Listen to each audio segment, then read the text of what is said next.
Hello there, welcome to Bryan Lomax Movie Talk and my ranking of the Mission Impossible franchise. You know how this goes. I run them down from my least favourite to my favourite. Let's go. Starting with number 6 films in the Mission Impossible franchise.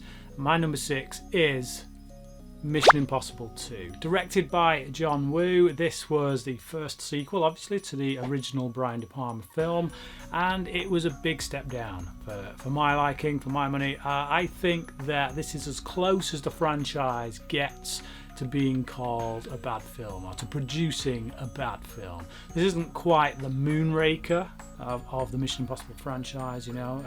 They've not had one as bad as that yet. Very different tone to the first film. I kind of feel like John Woo just came in, made a generic action film, and lost a lot of the kind of atmosphere and the seriousness that was built up with De Palma's original.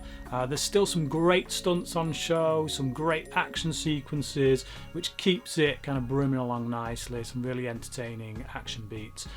But beyond that, pretty generic. At number 5 is Brian De Palma's original film. This was like all of the films from here on out I really like. Very strong entries into what is a really great action franchise as far as I'm concerned. Brian De Palma's film sits at number 5, mainly because by today's standards, but by the rest of the franchise standards, a lot of the action scenes now are quite tame. There's a lot of talking, which I have nothing against. I like the espionage stuff, you know, the secrecy, all that kind of stuff, spies doing what spies do. But there are times in the movie when there are certain leaps of logic that are made and you don't quite understand why they've been made, particularly by Ethan Hunt's character and how he susses out the main bad guys. This thing to do with the Bible that, kind of, even now when I watch it, still goes a little bit over my head. I wish they could have explained stuff a little bit better, made it a bit more clear. Great iconic action sequences, particularly the one where where Hunt's hanging from the wire. But where this film loses a lot of brownie points is the fact that they start with the Mission Impossible team and they kill off most of them within the first 20 minutes, and it becomes essentially a solo project for Cruise's Hunt, which isn't Mission Impossible. It's still a good film, still a good action film, still a good spy movie, but it's not quite Mission Impossible. Now they do bring a couple of team members in halfway through the film, but feels like a little bit too late by that point. Like I say though, still some great action beats in it. Brian De Palma knows how to do tension and whatnot, so a really great start to the franchise. Number 4, we've got Rogue Nation. This brings in Rebecca Ferguson's character, Isla Faust. A really great character. Actually steals the show in the film. It's also got Christopher McQuarrie directing. I love McQuarrie as a writer. He did the, I would say, little scene, Way of the Gun. He's probably more known for the first Jack Reacher film and this, obviously. Those two films, absolutely cracking. He brings what he brought to those films here, which is a really great kind of eye for dialogue. Ear for dialogue, I should say, not eye. But he knows how to do character relationships, how to get the banter going between the characters in a more believable, more convincing, realistic way. I like the interplay between the characters in this film. I think it's really good. Some brilliant action set pieces. Tom Cruise doing some really crazy stuff throughout, as is expected by now with this franchise. But there's a few moments in it, particularly the underwater sequence when they have to go. They do a mission where they have to break into somewhere where they go into this kind of water thing. I don't really know what you call it. Too much CGI going on in that sequence that ruins it for me. For a franchise that is known for its physical kind of stunt work and effects work, it was that stung me a bit, that scene. And I think I went into it as well with all the hype. A lot of people really bigging this one up, and it didn't quite live up to that hype. Still a great film though, like I say. And when I saw it the second time round, it was a lot better second time round to my first viewing. So who knows? Maybe when I go back to it at some point in the near future, it might go up even further. But for now, it's sitting at number 4. At number 3, we've got Brad Bird's shot at the Mission Impossible franchise, and that is Ghost Protocol. It's the 4th film in the franchise, and it's got probably the best action set piece of the franchise up until this point. The thing with the tower, when Cruise is out there with the gloves and they're going red and he's slipping down, and it's just every time I watch that, it makes me sweat. It seriously does. I don't like heights, and seeing the stunt work that Cruise is doing there, it just, fills me with dread every time I see it. Jeremy Renner is added to proceedings as well. He was kind of touted as the possible guy to take over the franchise if Tom Cruise couldn't come back. But I like his character. I like him being part of the team. It would be nice if they bring him back at some point in the franchise. But yeah, Brad Bird does an excellent job, it must be said. I really like him as a director anyway. He made one of the best animated movies of all time, The Iron Giant.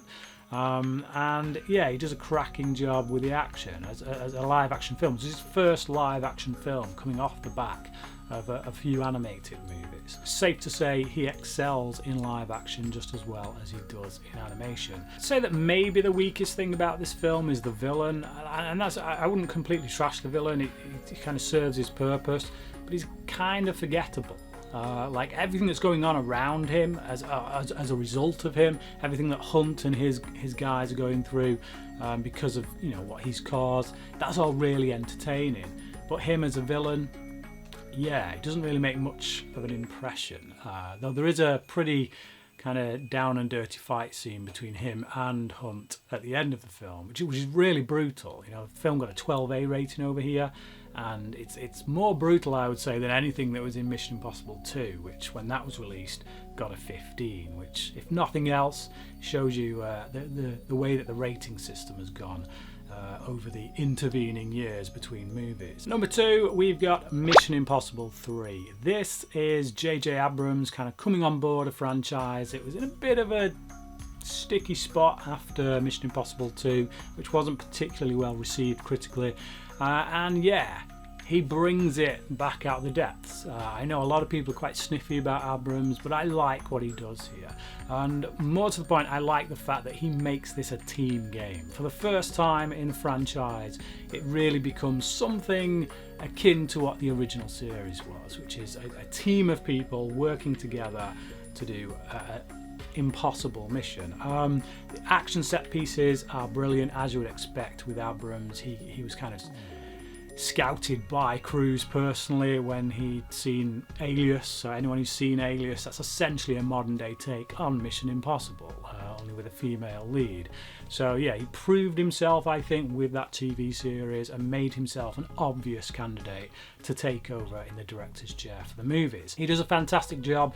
This film has got my favourite villain in the entire franchise. It's probably got something to do with the fact that he's played by my favourite actor, Philip Seymour Hoffman, but I just think that given that he only gets a really small bit of screen time, he makes a lasting impression. He's the thing that I probably remember most about the film, and that's Hoffman. That's him just creating something out of nothing, dare I say. I wouldn't say nothing, but he definitely does something with it. I think a lesser actor might have disappeared in this role. I don't mean into the role, I mean just with the role. But Hoffman brings his A game and just makes it something memorable, makes something really menacing out of someone who I think probably gets about, 10-15 minutes of screen time at most. I'd say the weakest thing about the film is maybe some of the dialogue, some of the relationship stuff. I don't quite believe some of the interplay as much as I do with, say, when Christopher McQuarrie is writing it. There's just dialogue that feels very fluffy, just like it's just there just to give a little bit of background to the characters, just to say that hey, we're doing the character stuff, but whatever. The thing where this film excels is the action set pieces. They're absolutely outstanding, and I will say that I do really like the relationship between Michelle Monaghan and Cruise. They're two characters, Hunt and his wife. It's interesting seeing him have a wife. It's not where you expect a franchise like this to go, but I'm glad they go there because I like the relationship. It raises the personal stakes, particularly by the time we get to the ending. And yeah, also I will say Billy Crudup makes for an interesting character. In case you've not seen it, I won't spoil it, but yeah, he's interesting. I like him. I've always liked Billy Crudup. He's kind of like one of them unsung Hollywood actors who deserves a bit more credit, a bit more praise than he actually gets. So in case you haven't guessed already, the new film Mission Impossible Fallout is my number one choice. This is the only film in the franchise that I would give a 5-star rating. That's how good I think this is. I literally got out of this about an hour ago, and I must say it is the standout film of the franchise by a mile. While number 3 still has my favourite villain, this comes pretty close. A couple really good villains here, one recurring from a previous film. I like him here more than I did in the previous film, and it may sound dodgy to say, but I think it's because he's got a beard. I think in the previous film, we're talking about Sean Harris, obviously. This isn't a spoiler, he's in all the trailers, we know he's coming back. I think he rocks the beard a bit more. When he doesn't have that beard, he looks like he's got a bit of a weak chin, and I don't know, it just makes him appear weak. It's a bit of a weird thing to say, what can I say? But here, he comes across as a much stronger villain. I think he's better written as well, a bit more kind of religious, fanatical about his plan, about his aim. And with the vengeance angle as well against Hunt going for him, it becomes a lot more personal. On the personal front, all the action in this film, man alive. First of all, it works to a tremendous degree because McQuarrie finds a way to make every action sequence in some way personal. He puts the character moments, he ties the character moments up in each of these action sequences. So you're always invested in what's going on, you always care about the characters, and you always fear for the characters. And you should, because some of the stuff that happens in these action set pieces in this film are just incredible. I am not kidding. The scene in Ghost Protocol that I talked about earlier, where I was literally sweating, I was like that for most of this film. Literally, I saw the trailer for this, the most recent trailer, and I thought, oh, they've given too much away. They've shown the entire film there. I know it. I'm going to walk in, I'm going to watch it, and I'll be disappointed because they've shown the whole film in the trailer. Not the case. They've shown snippets of all the different action sequences. A lot of them play out in a completely different way that you would expect based on how they appear in the trailer. Like I say, really tied into character as well, but also just absolutely edge of the seat, nail-biting stuff. I was tense throughout most of this film's running time. I was sweating throughout most of it, and not because it was hot. So yeah, this is one of the best action films I've seen in a long time, and it's easily gone into my top 5 movies of the year so far. Cruise does amazing work as well, amazing stunt work. You may know he broke his ankle doing one of the stunts for the film in this.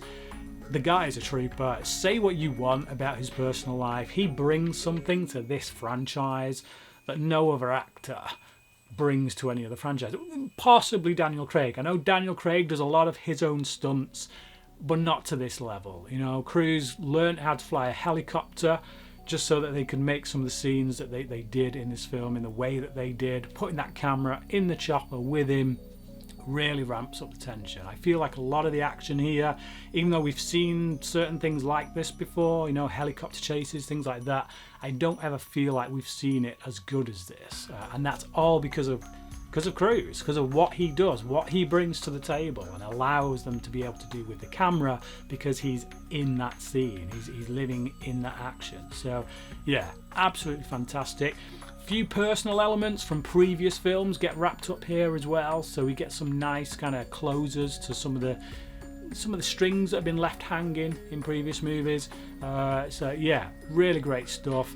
I love the team that we've got now, you know, the core members that we've got, and Rebecca Ferguson comes back as well, a character I loved in Rogue Nation, as I said, and love equally as much here. She has a real personal investment, personal reason as to why she's back, why she's doing what she's doing.